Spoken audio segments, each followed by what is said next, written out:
What's going on, everybody? Mortem here, this time bringing you my gaming predictions for 2026, which is how I like to kick off every year, and to that end, Happy New Year, by the way.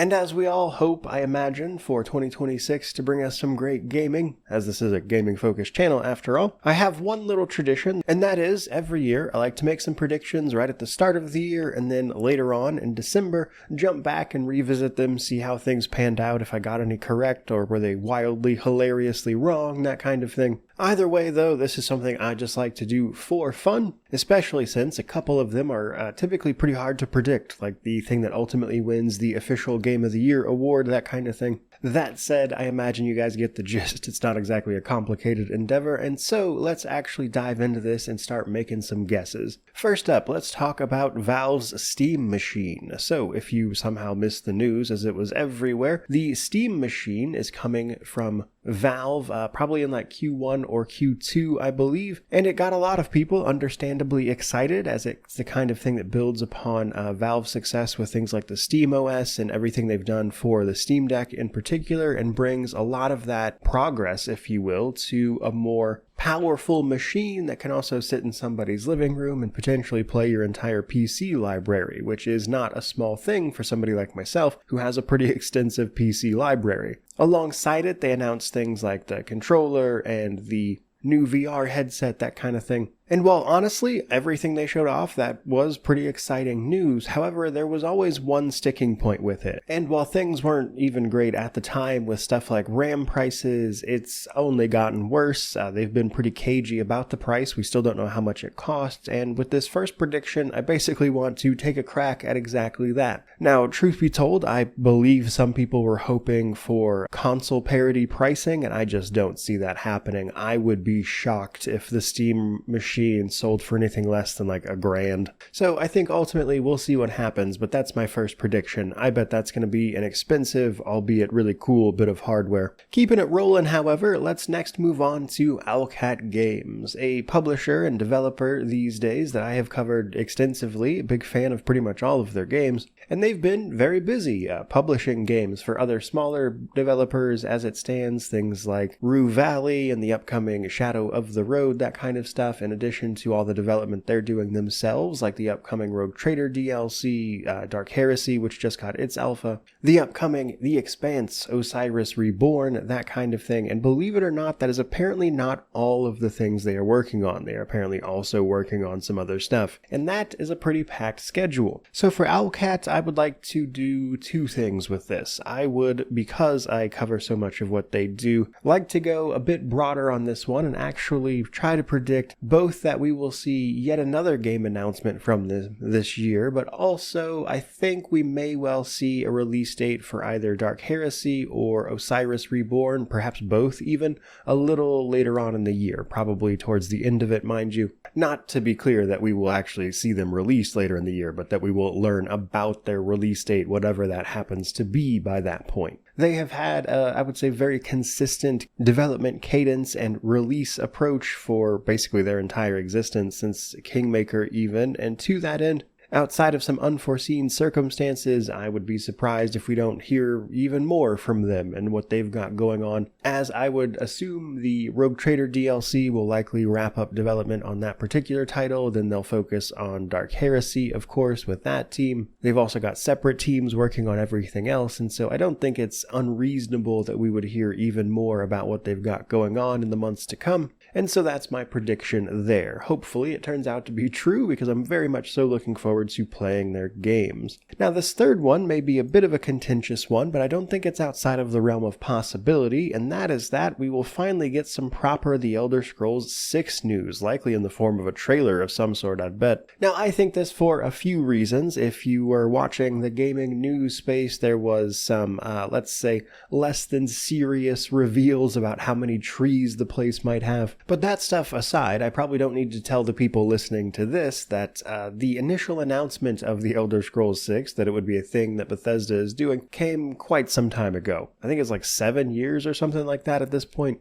And I think something that people forget about when they talk about that announcement and that trailer is that it was literally just to tell people that it was going to happen, and that it was not their immediate focus, because at the time they were still going to pump out Fallout 76 and Starfield as well, both of which have released and we've moved on. And so the Elder Scrolls 6 has been in like full development for 2 years and some change. It will be 3 years later on in 2026. And so I'll say this, while I don't expect this game to release soon, I really don't think we'll see the Elder Scrolls 6 before like 2028 at the earliest. I do think what they may well wind up doing is showing some sort of trailer or like general bit of progress or news to get people amped up, but also just to get people off their backs about it. And while, obviously they may very well not do that, I will say I think 2026 here is likely the earliest we'll see any form of information about the Elder Scrolls 6 happening, or in terms of like concrete details, I should say. So we'll see what happens. Now, number 4 on our little list here, the next thing I wanted to talk about is actually the upcoming Divinity game from Larian Studios. Its big trailer made quite the splash. As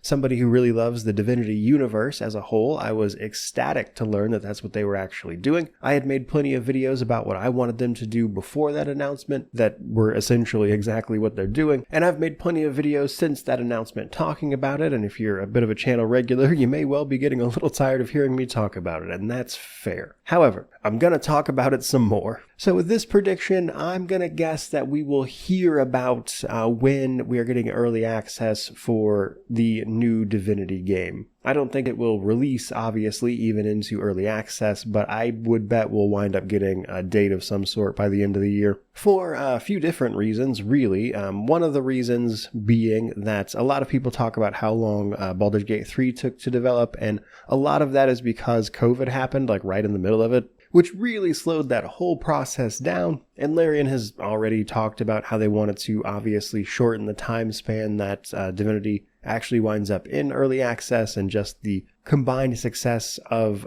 Baldur's Gate 3 with those new goals, I would bet we wind up seeing this sooner than people seem to be thinking we will. And I would bet we'll have a date for the early access period by the end of this year. But let's get to the big one that is always going to be incredibly difficult to predict, which is actually what is going to be Game of the Year this year, which, again, at the beginning of the year here is really hard to pin down. Not least of which because my favorite games and the things I enjoy do not seem to be things that typically get put up for Game of the Year. I think since I started doing YouTube full-time, a game I've loved has only actually won Game of the Year like one time, and that was Baldur's Gate 3.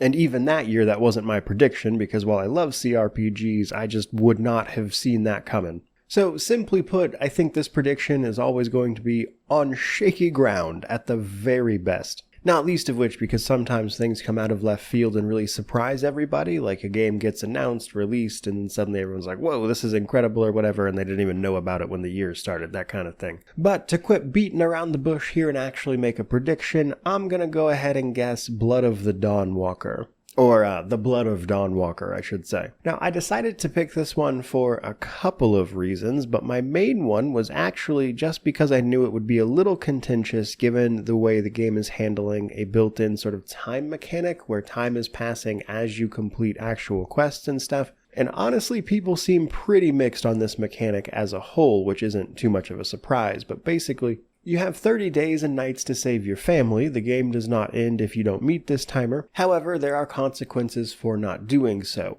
That said, you are free to explore at your leisure. Time only advances when you actually complete quests and objectives. So time does not randomly pass. You are deciding when it passes by choosing to do certain things, and from the looks of it, the game's going to be pretty clear about when time is going to pass. But truth be told, I'm really just kind of looking forward to the general public's reaction to however this time mechanic winds up actually playing out in-game, because it's especially noteworthy to me personally. But I think what might make or break this for me, actually, though, is the combat system. So it looks from the gameplay they've shown off a little rough around the edges, I suppose, which probably isn't a huge surprise given that it's a relatively new studio, even if they do have veterans from CDPR that worked on The Witcher 3, that kind of thing.